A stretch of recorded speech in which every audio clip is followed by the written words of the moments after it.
partai politik lokal ya. Sebelum kita bicara tentang Parlop ya, sedikitnya kita ulas sekilas balik bahwa Aceh ini konflik selama 30 tahun ya, dimana konflik ini ya, tak kunjung selesai. Banyak kebijakan yang dilakukan oleh pemerintah pusat untuk menyelesaikan Aceh ini ya. Konflik ya, menyelesaikan konflik tapi kemudian gagal di tengah jalan. Banyak perundingan yang sudah difasilitasi pasca reformasi ya. Perundingan itu ya dilakukan baik pada saat pemerintah Habibie, pemerintah Abdurrahman Wahid, Megawati hingga pemerintah SBY. Namun dalam momentum berbagai kebijakan yang dilakukan tersebut, yang kemudian tiba-tiba kita dilanda oleh tsunami. Tsunami ini meluluhlantakkan berbagai daerah Aceh ya, baik pantai pesisir Banda Aceh dan kemudian pantai barat, di mana banyak sekali korban yang jatuh dan meninggal, menghilangkan harta benda. Dan disinilah salah satu momentum besar lahir sebuah kesepakatan atau resolusi konflik antara GAM dan pemerintah Indonesia melalui MOU Helsinki. Dan MOU ini adalah babak baru Aceh baru ya, yang dimana lahirnya perdamaian Aceh. Dalam klausul, salah satu klausul MOU Helsinki itu diberi untuk melanjutkan perjuangan gerakan Aceh Merdeka yang awalnya konfrontasi perlawanannya dengan senjata, GAM bisa mendirikan partai lokal, dan itu disebut dalam klausul MOU Helsinki. Ini adalah bagian dari transformasi politik gerakan Aceh Merdeka dari konfrontasi senjata menjadi perjuangan politik. Nah, ini adalah momentum besar ya buat Aceh untuk melanjutkan ya, pembangunan Aceh ke depan. Artinya bahwa 30 tahun kita dilanda konflik dengan banyak korban dan kekerasan, pelanggaran hak asasi manusia, kemudian terjadi kekerasan, penembakan dan sebagainya. Banyak orang yang menjadi janda, anak menjadi yatim, dan ini ada sebuah terobosan, sebuah resolusi ketika disepakati MOU Helsinki.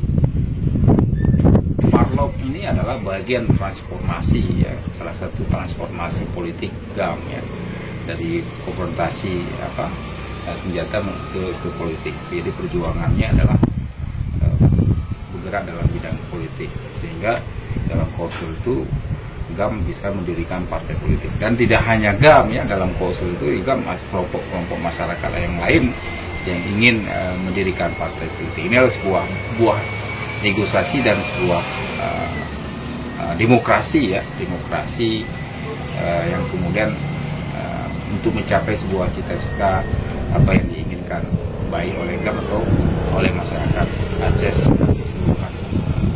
Nah, di sinilah awal kemudian lahir Parlop. Jadi di tahun 2007 ya lahir Partai Aceh ya, Partai Aceh yang kemudian ya tim perumusnya adalah salah satunya, kalau tidak salah saya itu adalah Muad Yahya ya, Tengku Muad Yahya, yang didelegasikan oleh Malik Mahmud ya untuk mendirikan Partai Aceh. Dan partai itu awalnya ya dinamakan dengan Partai GAM ya, Partai Gerakan Aceh Merdeka, kemudian berubah menjadi Partai Gerakan Aceh Mandiri, dan juga berubah pada akhirnya menjadi Partai Aceh. Berubah ini ya bagian dari bagian dari kesepakatan, karena ada peraturan pemerintah tentang lambang dan lambang daerah itu tidak boleh mirip dengan bendera-bendera yang dianggap separatis dan sebagainya. Ada negosiasi dan perundingan itu, kemudian disepakati diubah lambang bendera Partai Aceh, dan kemudian juga itu berubah Partai Aceh. Dan juga ada partai-partai lain ya, partai-partai lain ya, partai-partai masyarakat sipil dan masyarakat Aceh yang mendirikannya, misalnya PRA ya, Partai Rakyat Aceh, kemudian Partai Daulat Aceh ya, banyak sekali partai-partai lokal pada saat itu, dan itu semuanya adalah momentum bagian dari proses demokrasi. Sebenarnya harapan besar pada partai Aceh, karena mereka berangkat dari perjuangan ya, perjuangan konfrontasi senjata menentang perlawanan. Tentu mereka punya landasan ideologis ya, dan punya cita-cita bagaimana Aceh ini bisa maju dan Aceh ini bisa makmur ya, tidak ada lagi ya masyarakat miskin ya, terkait dengan berbagai persoalan itu bisa diantisipasi. Nah ini yang kemudian dari semangat transformasi politik ini, kemudian dari momentum munculnya kepercayaan masyarakat Aceh, sehingga Partai Aceh ini membawa dampak yang positif ya.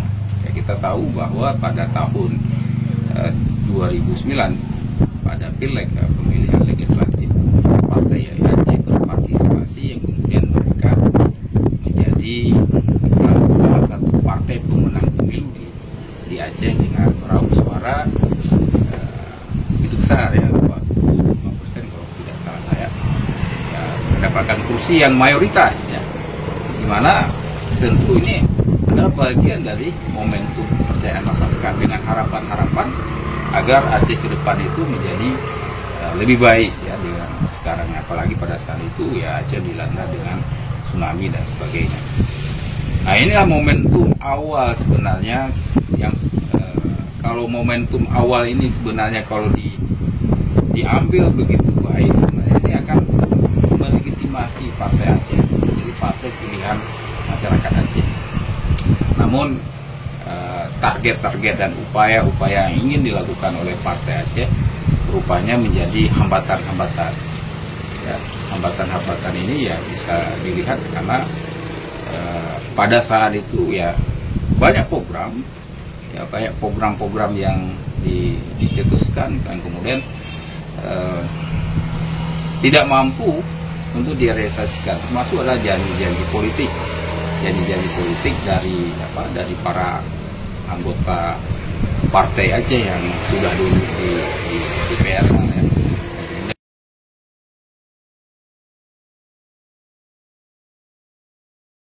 Itu 2009 ya, pileg itu ada beberapa partai politik ya, lokal yang ikut. Salah satunya adalah Partai PA ya. Saya lebih melihat ke PA-nya karena PA itu adalah Partai Aceh, partai yang lahir dari tubuh Gerakan Aceh Merdeka, dan ini adalah pilihan rakyat Aceh, pilihan yang mayoritas ya, karena memang banyak harapan rakyat menaruh pada Partai Aceh. Dan kita tahu bahwa di tahun 2009 itu mereka adalah memenangkan pemilu ya. Dan di daerah-daerah pun mereka menguasai ya. Di Pidi, di Aceh Utara, di Luk Sumawe, kemudian di Aceh Jaya, di Melabu ya. Kemudian di Abdia, mereka mengantongi kantong-kantong suara ya.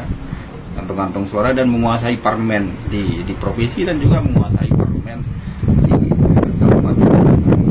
Inilah sebuah momentum sebenarnya. Momentum ini benar-benar digunakan kepentingan rakyat, kepentingan pembangunan, penuntasan kemiskinan, perbaikan pada sistem pendidikan, perbaikan pada sektor-sektor lainnya, termasuk adalah sektor pangan, sektor migas dan lain sebagainya. Itulah bagian dari momentum dalam penuntasan momentum dalam pembangunan Aceh. Namun harapan-harapan itu sepertinya di awal kemenangan Partai Aceh ini tidak berjalan mulus ya, tidak sesuai dengan harapan-harapan rakyat Aceh. Banyak program-program belum tersentuh dalam pengentasan kemiskinan. Malah masyarakat mengklaim banyak program-program lebih fokus pada kelompok-kelompoknya. Dan ini sebenarnya salah satu kemunduran ya kepercayaan masyarakat pada Partai Aceh. Tapi harapan-harapan awalnya adalah masyarakat Aceh agar persoalan masyarakat salah satunya adalah pasca konflik itu adalah kemiskinan, agar ini bisa diantisipasi ya. Termasuk dalam para korban konflik ini sebenarnya juga harus diperhatikan oleh para kombatan tersebut. Tapi kemudian dalam berbagai kebijakan, dalam berbagai realisasi pembangunan ini tidak berjalan mulus ya, sesuai dengan apa yang diharapkan oleh masyarakat. Nah, disinilah terjadinya eksistensi Partai Aceh itu seharusnya meningkat, tapi kemudian ini menurun ya dari 2009 ke 2014 itu menurun kekuatan Partai Aceh di parlemen dari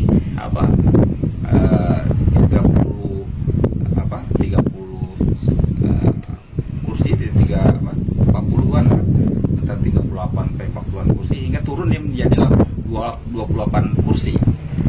28 kursi itu ini menandakan bahwa rakyat sudah mulai ragu dengan Partai Aceh. Ini ragunya karena ada berbagai janji politik yang tidak direalisasikan dalam berbagai program, ya, dalam berbagai program dengan harapan-harapan masyarakat yang kemudian terjadi penurunan suara pada pemilu 2014, dan suaranya juga berpengaruh di daerah. Ya. Ada kantong-kantong yang dulunya dikuasai oleh BA, tapi kemudian dia berkurang. Ya. Berkurang di Melabu, berkurang kemudian di Biren berkurang ya. Artinya bahwa ada yang hilang kursinya. Ini hilang kursi ya karena kader-kader PA itu dianggap tidak punya kapasitas, ya, tidak mumpuni. Ya. Kader-kader yang disodorkan oleh Partai Aceh itu dianggap oleh masyarakat tidak mumpuni, tidak cerdas, ya, tidak punya kapasitas dalam urusan pemerintahan dan sebagainya. Ini juga salah satunya. Kemudian yang kedua adalah terkait dengan janji-janji politik ya, yang kemudian yang tidak direalisasikan, termasuk adalah urusan masalah bendera. Bendera dan lambang Aceh itu juga menjadi persoalan yang substansi ya, dan itu juga salah satu mempengaruhi yang sangat besar, ditambah dalam pengentasan kemiskinan. Ya, bendera itu ya kadang-kadang menjadi isu politik pada saat pilkada aja atau pada saat pileg aja. Ini juga salah satu saya melihat ketidaktuntasan di parlemen, di DPR dalam menuntaskan isu-isu bendera tersebut, sehingga untuk di Mendagri sehingga pemerintah pusat belum merealisasikan itu karena ada persoalan di lambangnya ya. Artinya lambang yang ditawarkan itu ya dianggap melanggar dari peraturan pemerintah, melanggar dari peraturan pemerintah kalau masalah tentang lambang dan daerah, artinya tidak boleh mirip dengan gambar-gambar yang berbau gam dan sebagainya. Ini juga seharusnya menjadi pertimbangan elit ya, elit khususnya elit Partai Aceh ya, karena ini bagian dari proses negosiasi dan komunikasi politik yang dibangun. Kalau kita terus melakukan presul yang kemudian tidak ada kata mundur ya, pada akhirnya bendera itu juga sampai hari ini tidak disahkan. Seharusnya dalam negosiasi politik itu dengan pemerintah pusat itu ada sama-sama mundur, artinya ada hal yang perlu diperhatikan, artinya untuk mencari solusi apakah bendera itu diganti lambangnya dan sebagainya. Maknanya adalah apa yang diinginkan di situ, artinya harapan-harapan rakyat Aceh itu terakomodir, dan kemudian juga harapan pemerintah pusat itu biar terakomodir, sehingga bendera itu menjadi terrealisasikan ya. Dan ini juga salah satu saya melihat adalah kegagalan dalam melakukan komunikasi politik ya oleh GBRA pada saat itu. Ini juga salah satunya. Kemudian ditambah lagi dengan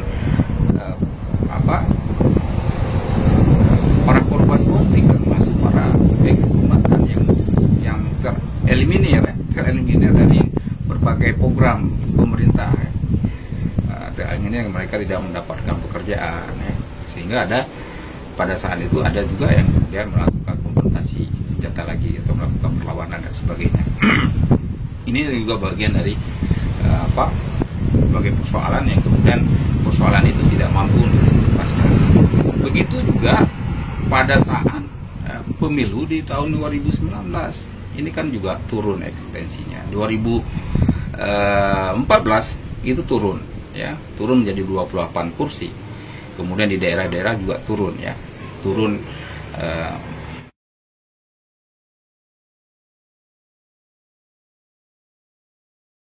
eksistensi Parlok ya, eksistensi Parlok khususnya Partai PA memang sangat drastis turunnya. 3 periode pemilu itu sangat signifikan. Dan ini sebenarnya juga dipengaruhi ketika para kombatan GAM, para mantan GAM naik sebagai tampuk kekuasaan, baik itu di awal adalah Irwandi, di periode kedua adalah Zaini dan Muzakir. Biarpun kemudian di dalamnya ini banyak sekali intrik-intrik politik ya, dinamika politik antar elit ex-GAM, karena ini saya juga melihat dari awal pelaksanaan pilkada dengan jalur independen tahun 2006 itu juga ada persoalan intrik, perbedaan pandangan dan pendapat dalam menentukan siapa calon gubernurnya. Ada perpecahan di dalamnya itu, ada yang pro pada Irwandi dan kemudian ada pro pada tokoh tua yang direkomendasikan pada saat itu. Namun ini juga berakibat pada berbagai kebijakan lainnya ya. Contoh misalnya ketika tadi yang saya sebutkan awal pembentukan Partai Aceh, ini kan juga ada pro dan kontra juga di internalnya, termasuk adalah Irwandi tidak bergabung pada Partai PA, dia malah mendirikan Partai PNA. Ini juga bagian dari dinamika persoalan internal ex-GAM yang kemudian ini juga salah satu pemicu konsolidasi di internal GAM sendiri, karena berbeda dalam perspektif politik dalam mencapai cita-cita untuk diimplementasikan dalam rangka perbaikan pembangunan Aceh. Ini juga salah satu muaranya, termasuk di dalam persaingan politik ya, persaingan pada saat pilkada 2012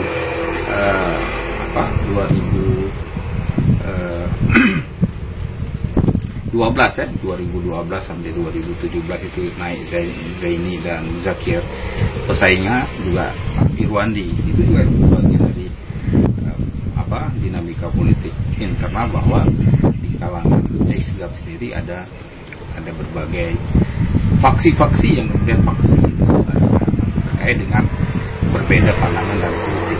Yang seharusnya ketika mereka sudah berdamai, ketika mereka masuk ke transformasi politik, seharusnya sama-sama mereka membangun Aceh ini dengan satu visi. Namun karena ada berbagai pandangan dan politik sehingga jadi banyak perpecahan, kemudian lahir beberapa partai politik dari aliansi ex-GAM ini sendiri.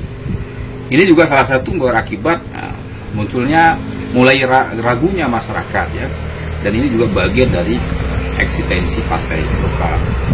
Dan juga pada saat pilkada 2017 kemarin itu juga yang menjadi sangat dilematis ya, bersaing ya, dua kandidat yang sangat ketat pada saat itu. Ada selain dua Irwandi Nova dan Muzakir, T.A. Khalid, kemudian ada juga Zakaria Saman. Artinya bahwa di sini ada kalangan GAM sendiri yang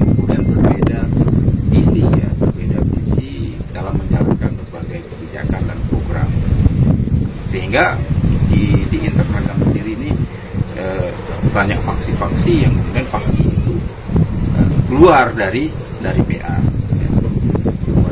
Termasuk misalnya seperti Zakaria Saman, ya. Dia tidak lagi menjadi Tuhaku dan sebagainya. Ini juga bagian dari berbagai persoalan internal. Kemudian ketika kita lihat dalam berbagai implementasi, ya, implementasi kebijakan, baik itu di pemerintah provinsi atau di kabupaten kota yang notabene dipegang kendali oleh mereka, banyak persoalan dalam salah satunya adalah pengentasan kemiskinan, ya. Pengentasan kemiskinan itu yang kemudian yang menyebabkan tidak terselesainya, ya. Ditambah lagi dengan berbagai janji-janji politik, janji politik pada masa Zaini dan Muzakir yang kemudian juga tidak terimplementasi. Dia pun kemudian ada pembangunan yang skala besar, misalnya seperti pembangunan Masjid Raya, ya. Masjid Raya itu kan juga sebuah terobosan yang berdampak positif dalam pengembangan di sektor pariwisata, dan itu juga bisa membangun sektor-sektor pembangunan kreatif, ya, pembangunan ekonomi kreatif yang lainnya, juga misalnya sektor pariwisata religi atau sektor pariwisata Islam itu bangkit, ya, salah satu ketika renovasi Masjid Raya. Dan banyak kebijakan yang kemudian terkait dengan implementasi MOU, ya, misalnya di sektor migas, dan kemudian sektor kawasan ekonomi khusus, kemudian tentang pengelolaan pertanahan, ya. Itu kan juga bagian dari implementasi dan kewenangan yang diberikan, termasuk adalah persoalan syariat Islam, ya, syariat Islam yang sampai hari ini juga kita lihat ketika mereka naik sebagai tapu kekuasaan, tapi kemudian juga tidak serta-merta yang diharapkan oleh masyarakat. Ini juga salah satu bentuk kekecewaan masyarakat, karena sekarang syariat Islam yang diinginkan oleh masyarakat sepertinya ya hanya politis yang dijalankan, ya. Nah, kemudian terkait dengan lembaga Wali Nanggro, ya, yang sudah hampir 10 tahun, tapi kemudian perannya tidak muncul. Seharusnya lembaga Wali Nanggro itu adalah sebagai lembaga adat yang kemudian punya pengaruh besar dalam berbagai kebijakan adat, tapi kemudian itu juga sampai hari ini tidak terlihat apa sebenarnya kinerja dari Wali Nanggro sendiri, ya, lembaga Wali Nanggro. Sebenarnya kebijakan itu ada tertuang di dalam kanun, dan sebenarnya ketika diimplementasikan itu bisa sinergi dengan pemerintah, ya, baik itu legislatif dan eksekutif. Kemudian juga perannya misalnya ketika ada masalah politik, ya, atau masalah konflik seperti yang terjadi antara legislatif dan eksekutif, itu kan bisa juga menjadi peran Wali Nanggro untuk bisa rekonsiliasi dan sebagainya. Nah, itu juga tidak terjadi. Dan banyak sekali berbagai persoalan eksistensi Parlok ini yang kemudian turun sangat drastis, ya, keraguan masyarakat terhadap partai lokal sendiri, tidak hanya pada PA sendiri, tapi juga ada pada partai PNA dan partai PDA, ya. PDA itu kan notabene mewakili pesantren, tapi kemudian kita tidak melihat kebijakan strategis, ya.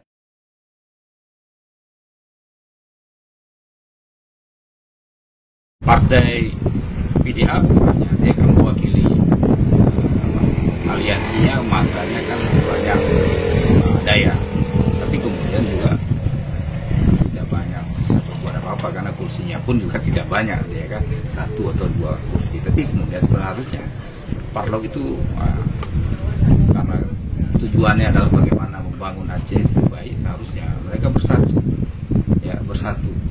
Artinya bersatu ya dalam berbagai menjalankan, misalnya dalam berbagai kebijakan, apakah di sektor pendidikan, ya. Sektor pendidikan itu bagaimana sebenarnya pendidikan yang notabene dianggap bahwa kita ini adalah bagian daerah istimewa. Ya, bicara daerah istimewa itu kan ada beberapa, salah satunya misalnya Islam, lembaga Wali Nanggro, majelis adat ya, majelis adat Aceh, ada majelis pendidikan Aceh, ada Baitul Mal, itu kan lembaga-lembaga daerah yang dianggap bagian dari istimewa Aceh, dan itu sebenarnya bagian dari ciri khas, salah satu di sektor pendidikan dan adat ya. Pendidikan ini apa yang menjadi ciri khas kita, dan hari ini kan belum ada satupun ya ciri khas keacehan di dalam pendidikan ya, biarpun kemudian kalau dilihat di badan Dayak, pendidikan badan Dayak, pendidikan Dayak itu memang ada dayahnya, tapi nuansa pendidikan notabene yang modern, tapi kemudian ada ciri khas keacehan, ada kurikulum keacehan, dan salah satunya adalah bagaimana membentuk identitas Aceh yang hari ini bisa kita lihat ini sudah semakin luntur. Ini sepertinya konsep-konsep itu tidak lahir dari Parlo. Itu salah satu bisa saja dipengaruhi oleh orang-orang yang diwakilkan dalam Parlo di parlemen itu. Karena dalam proses rekrutmen ini kadangkala partai politik ya, khususnya Parlo itu ya dia merekrut tidak melihat bagaimana kapasitas dia, bukan dilihat dari, tidak melihat intelektualitas dan termasuk dalam memahami tentang pemerintahan, birokrasi, anggaran ya, dan berbagai kebijakan. Itu yang kemudian sehingga menyebabkan dalam berbagai janji politik ya, tidak terrealisasi. Ini juga salah satu kelemahan dari Parlo sendiri ya. Artinya bahwa orang-orang yang dijadikan sebagai calon, baik itu di legislatif ya, atau kemudian di eksekutif di daerah-daerah tidak punya kapasitas, sehingga berbagai kebijakan blunder ya. Sehingga ini juga salah satu menyebabkan kekecewaan masyarakat Aceh yang telah memilih mereka. Nah ini penyebabnya, sehingga eksistensi partai itu, partai Aceh ya, atau Parlo sangat signifikan hingga di periode pilkada pemilu di 2019. Yang seharusnya ini menjadi sebuah pembelajaran buat Parlo sendiri, khususnya Partai PA. Pembelajaran untuk melakukan reformasi ya. Karena kita lihat pengkaderan Partai Aceh itu sepertinya jalan di tempat. Orang-orang di pengurusnya pun kemudian masih banyak orang-orang lama, padahal pengkaderan ini bagian dari upaya-upaya penguatan kader-kader baru ya. Artinya bahwa tempatkanlah orang-orang yang punya potensi pada tempat-tempat yang strategis. Artinya ini kader-kader muda itu ditempatkan pada tempat-tempat strategis untuk bagian dari upaya pengkaderan ketika mereka nanti masuk ke legislatif atau sudah siap memahami dia. Nah, ini yang kemudian tidak disiapkan, sehingga Parlo itu seakan-akan sangat feodalis dia, sangat feodalis. Coba lihat itu sudah berapa periode dengan kepengurusannya sama aja, termasuk di dalam penentuan kader-kader sampai ke bawah itu sangat feodalis dan sangat otoriter. Jadi kita masuk pada negara demokrasi, tapi kemudian dalam pengurusan partai sangat feodalis ya, sangat feodalis, sangat otoriter, dan sehingga proses pengkaderan juga akan macet kalau kondisinya seperti itu. Karena apa? Dalam penentuan atau dalam pelaksanaan rekrutmen politik ya, tidak dikaderkan dengan baik. Artinya orang-orang yang kemudian masuk ke dalam lembaga legislatif ya, pada akhirnya tidak memahami tentang tatanan pemerintahan, tatanan anggaran, tatanan birokrasi dan sebagainya, termasuk dalam melahirkan berbagai kebijakan dan perumusan. Ini salah satu saya melihat indikasi bahwa lemahnya Parlo sekarang, ditambah lagi dengan berbagai persoalan-persoalan yang lain, misalnya ya seperti persoalan korupsi ya, persoalan penyalahgunaan anggaran, kemudian ditambah dengan lemahnya konsolidasi antara legislatif dan eksekutif ya, yang saban hari tiap ribut dan tiap pemerintahan. Kemudian lemahnya komunikasi dan koordinasi yang dibangun antara Aceh dengan perwakilan Aceh di Jakarta. Seharusnya ketika bicara Aceh dengan pemerintah pusat, seharusnya kan itu harus sama-sama. Tapi sepertinya ini jalan sendiri-sendiri, ya, jalan sendiri-sendiri. Jadi berbagai persoalan yang kemudian yang dianggap bahwa ini ada sebuah daerah kekhususan, tapi kemudian dalam berbagai implementasi kebijakan seakan kita hampir sama dengan daerah yang lain.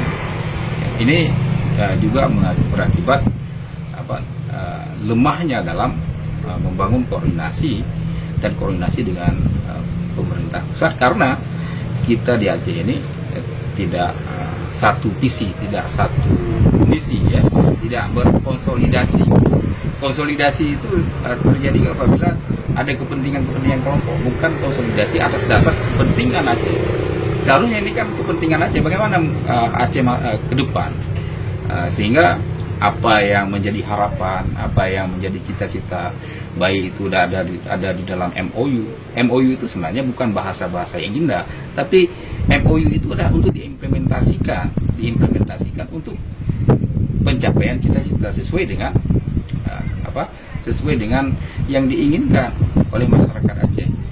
Nah, salah satu adalah bagaimana pengentasan kemiskinan yang hari ini dengan anggaran yang besar, tapi kemudian Parlo itu tidak mampu mendorong pemerintah baik itu pemerintah provinsi atau pemerintah kabupaten kota agar benar betul-betul merealisasikan program-program yang berorientasi dalam pengentasan kemiskinan.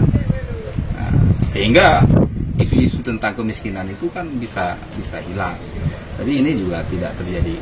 Persoalan yang substansi kembali kepada SDM, ya, sumber daya manusia.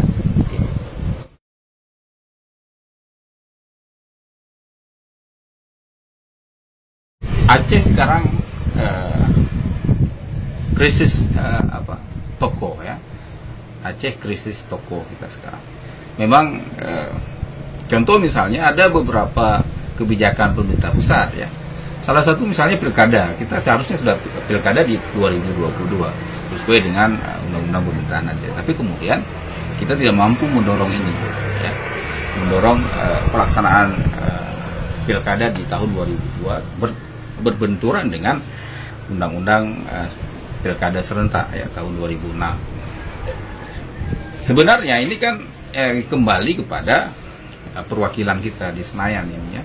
Perwakilan kita Senayan yang kita pilih, ya, yang kita tunjuk mewakili rakyat Aceh. Tapi kemudian sepertinya mereka juga tidak memahami, ya, seutuhnya tentang undang-undang pemerintahan Aceh, sehingga kadang-kala banyak kebijakan-kebijakan yang diputuskan di pemerintah pusat kemudian kadang-kala juga bisa saja berbenturan dengan undang-undang pemerintah Aceh.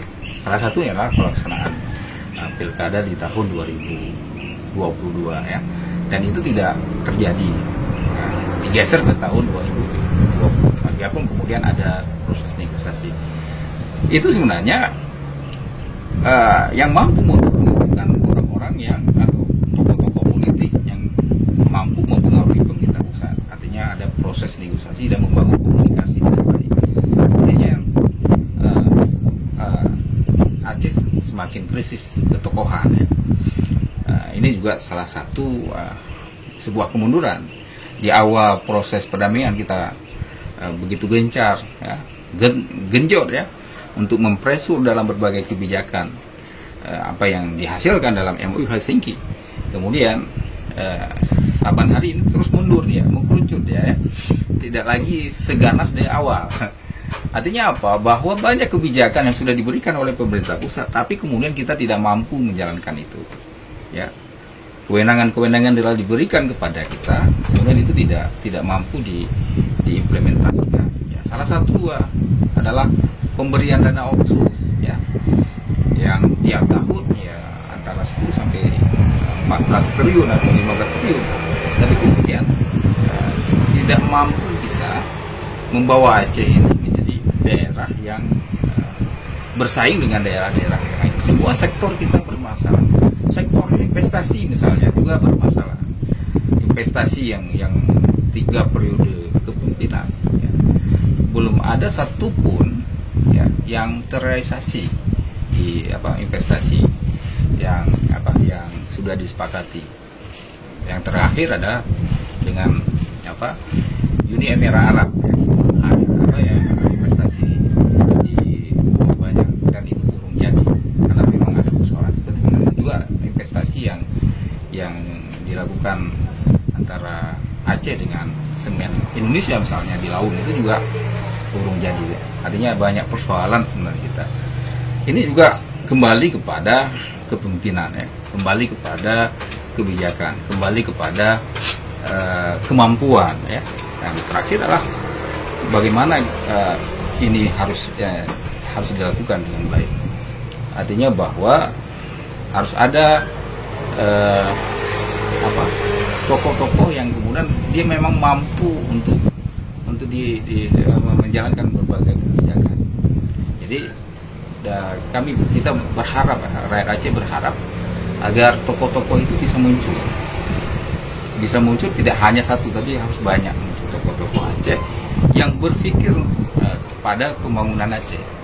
Karena melihat dengan kondisi kita sekarang, dengan anggaran yang besar, korupsi merajalela, banyak anggaran yang menjadi silva, banyak masyarakatnya dimiskin, belum terjadi pengentasan dengan baik, banyak pengelolaan anggaran yang salah tepat sasaran, sehingga berbagai kebijakan salah seurus. Ini kan butuh ada sosok yang kemudian dia punya kapasitas, dan sosok itu harus dimunculkan pada saat pilkada di tahun 2024. Jadi harapannya adalah di Parlok, Parlok itu harus cari calon-calon alternatif yang mumpuni, yang memahami tentang keacehan, memahami tentang bagaimana terobosan-terobosan kebijakan dalam pembangunan Aceh 5 tahun ke depan. Kalau bisa ada calon-calon yang baru, ada calon-calon yang baru. Jangan calon-calon yang lama, karena yang lama itu sudah pernah berbuat tapi kemudian banyak persoalan yang belum dibenahi.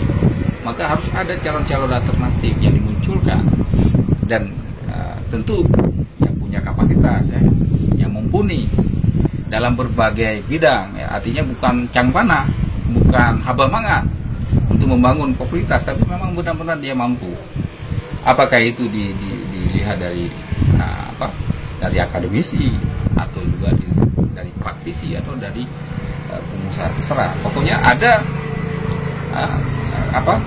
dia mampu untuk melakukan perubahan untuk Aceh masa depan. Dia mampu melakukan negosiasi dan komunikasi dengan pemerintah pusat. Ini yang perlu kita cari, kemudian kita munculkan untuk menjadi calon-calon masa depan pada pilkada di 2024. Artinya apa? Ini harus dimunculkan oleh partai lokal sendiri, jangan calon-calon lama, karena belum tentu calon lama itu mampu dia melaksanakan, karena dia sudah pernah berbuat, sudah pernah melakukan itu, tapi kemudian gagal. Jangan sampai nanti ini akan menjadi gagal kembali. Dan ini adalah menjadi harapan kita semua, agar Parlok itu tetap punya pengaruh besar, pengaruh besar dalam berbagai kebijakan, pengaruh besar dalam berbagai negosiasi dengan pemerintah pusat. Jangan sampai Parlok itu menjadi kucing ompong, jangan sampai Parlok itu tinggal kenangan. Karena apa? Sekarang tinggal 18 kursi, jangan sampai nanti di 2024 dia tinggal 2 atau 3 kursi.